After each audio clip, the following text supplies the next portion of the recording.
pensé que si entrábamos al Antiguo Testamento sin considerar primero el Nuevo Testamento, tal vez podría pasar lo que me pasó a mí.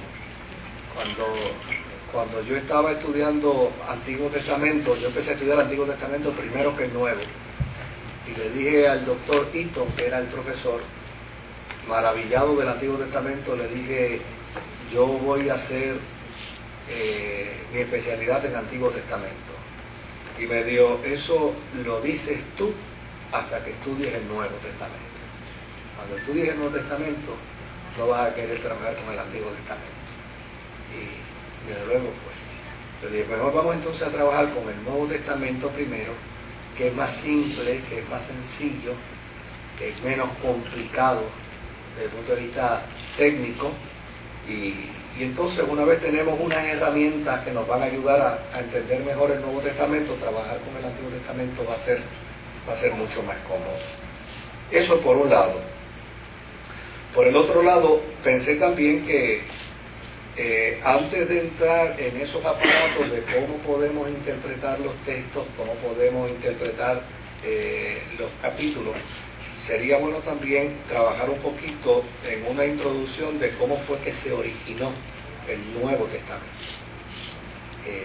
Porque yo creo que es importante que entendamos, que podamos comprender, bueno, pues cómo se logró que de unos papiros usted ahora tenga un libro que lo puede llevar en la mano.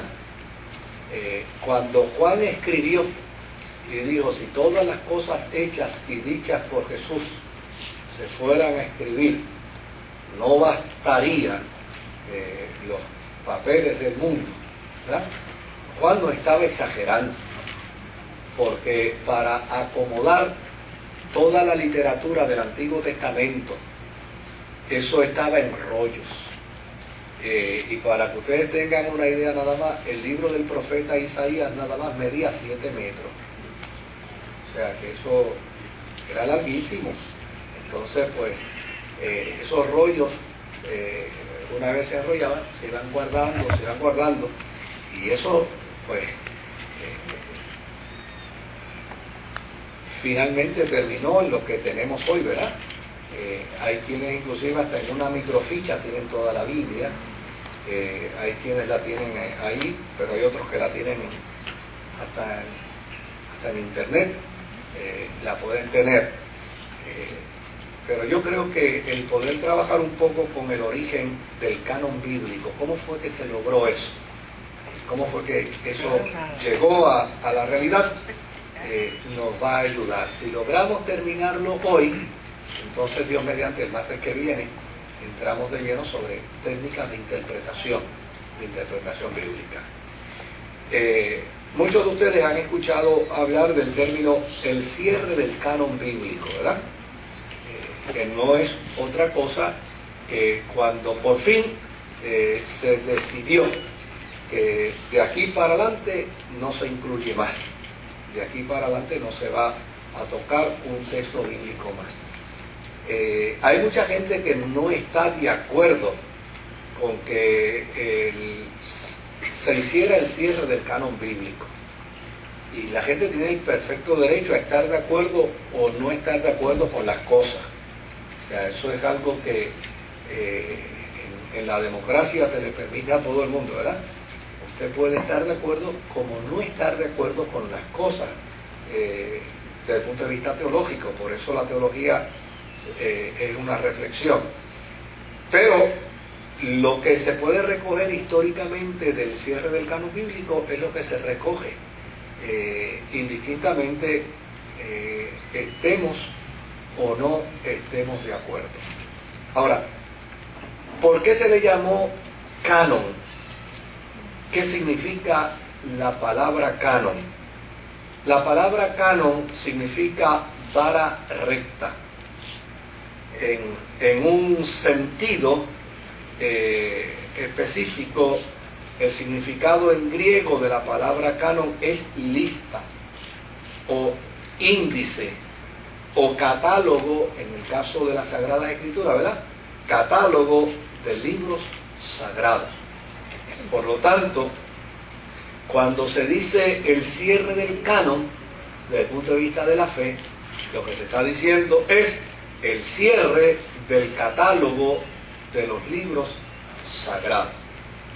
Este término se empezó a utilizar en la cristiandad en el siglo IV. En el siglo IV fue cuando empezó a hablarse del cierre del canon. Y de hecho, Atanasio habló del cierre del canon. El concilio de la Odisea también utilizó la palabra canon, y Prisciliano en el año 380, todos ellos en el siglo IV, ¿no? Le llamaban a la Biblia el canon, ¿verdad? El canon. Ahora, cuando hablamos del cierre del canon del Nuevo Testamento, ¿qué es el Nuevo Testamento para nosotros? ¿Y qué significa para los cristianos el Nuevo Testamento?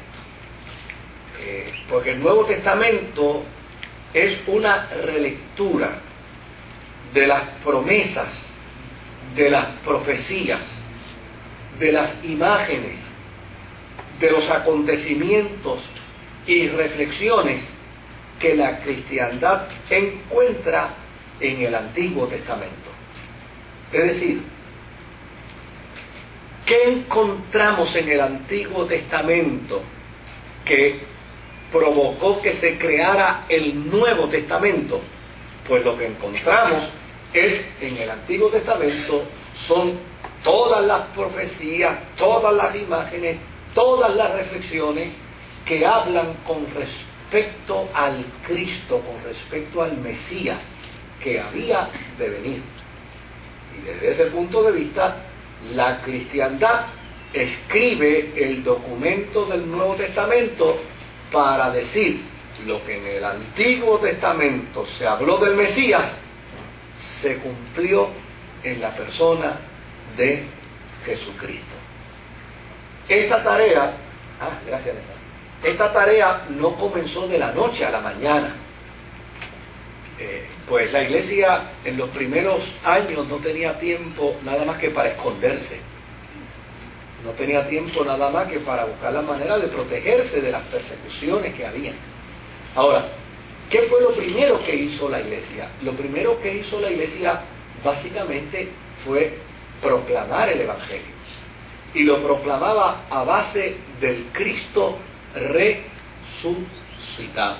O sea, el querigma evangélico que primero se predicó fue el querigma del Cristo resucitado.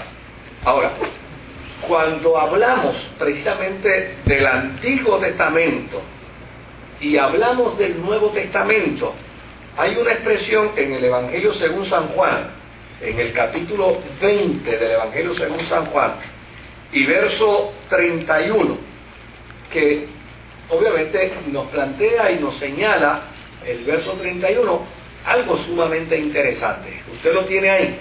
Vamos a ver, quien lo tenga, que nos lo lea. Que nos lea. Evangelio según San Juan, capítulo 20 y verso 31. Adelante. Estas empero son escritas para que creáis que Jesús es el Cristo, el Hijo de Dios, y para que creyendo tengáis vida en su nombre. Note bien, estas emperos son escritas para que creáis que Jesucristo es el Hijo de Dios y para que creyendo tengáis vida en su nombre. Note bien, estas emperos son escritas. Cuando la expresión estas emperos son escritas para que creáis, quiere decir que hay otras que fueron escritas simplemente como reflexión, como profecía, como un elemento de promesa, pero el cumplimiento de esas promesas está precisamente en el Nuevo Testamento. Jesús no tenía Nuevo Testamento. Los apóstoles no tenían Nuevo Testamento. Cuando usted escucha a Jesús hablando